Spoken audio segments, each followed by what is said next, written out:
In an age long past, Dyfed was a great and powerful kingdom, opposed only by the kingdom of Kalamor.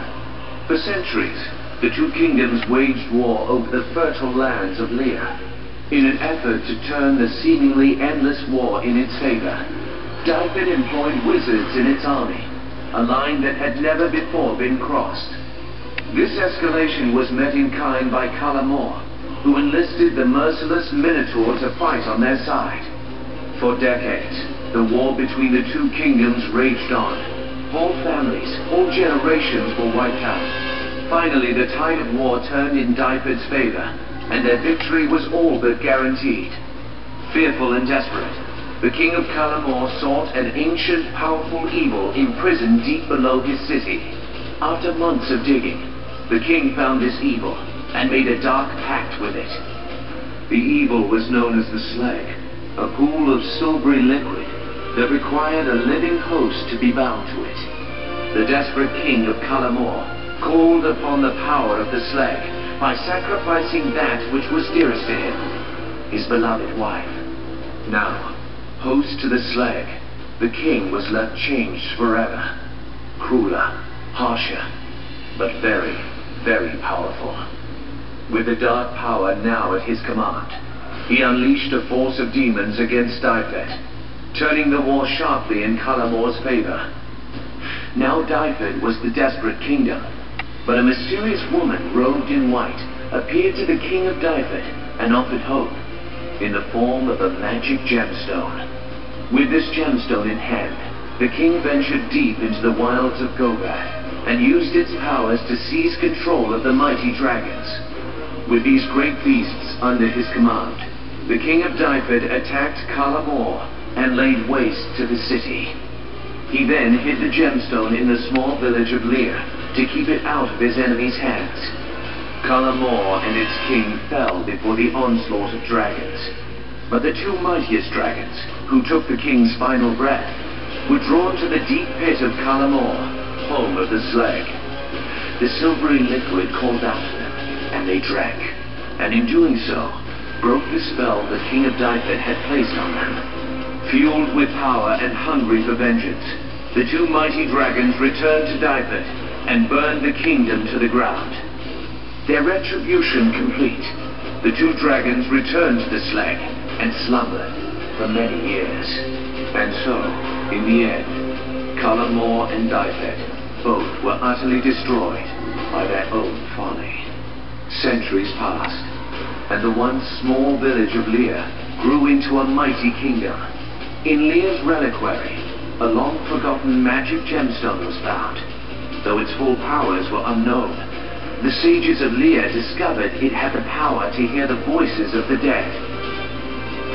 They named it the Death Stone. But as humans repopulated the lands above, one of the mighty dragons, the Great Black, stirred deep below Kalamor. Under the influence of the Slag, the dragon viciously slew its mate. In sacrificing what it held dearest, the Great Black became the new host for the Slag. Vowing to end this threat to his land, the king of Lear hired the dragon hunter Anubin to kill the Great Black. The king gave Anubin their sacred Death Stone, unaware of its true power to control dragons, but hopeful that its other abilities would prove useful. With the Death Stone in hand, Anubin and his allies set off to slay the Great Black. Tracking the White Dragon, they found the Great Black in the massive pit of Kalamor. Armed with the Death Stone and the powers it gave him, Anubin slew the Great Black, but he was lost to the Slag. Possessed, he killed his lover and partner Seraphim, sealing his and her fate. Then he used the Death Stone as it had been used in the past, and took control of the dragons.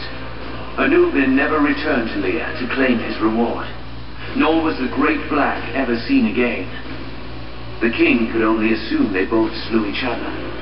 The king dubbed Anubin a hero, and for a time, Lear enjoyed a period of peace.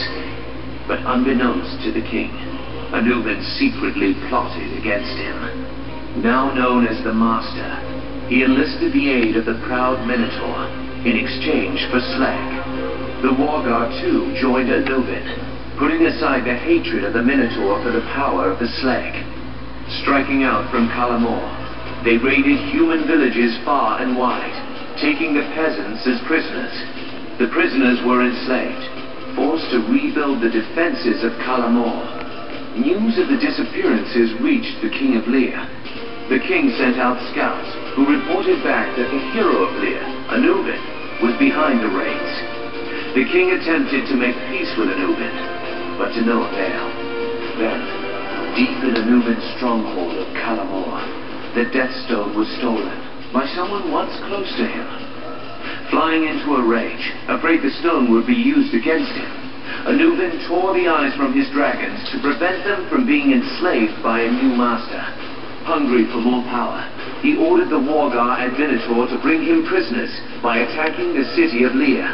The town of Dyfed was besieged by the Wargar, and its people taken away. As more prisoners were brought to Kalamor, Anubin moved them off the walls and deep into the citadel. And yet, despite Anubin's power, the huntress and the warrior breached his defenses and slew him. But in their quest, they too partook of the power of the Slag. Its evil consumed the warrior, who slew his partner as a sacrifice. And now the Slag lives through him, until a new, more powerful host comes along.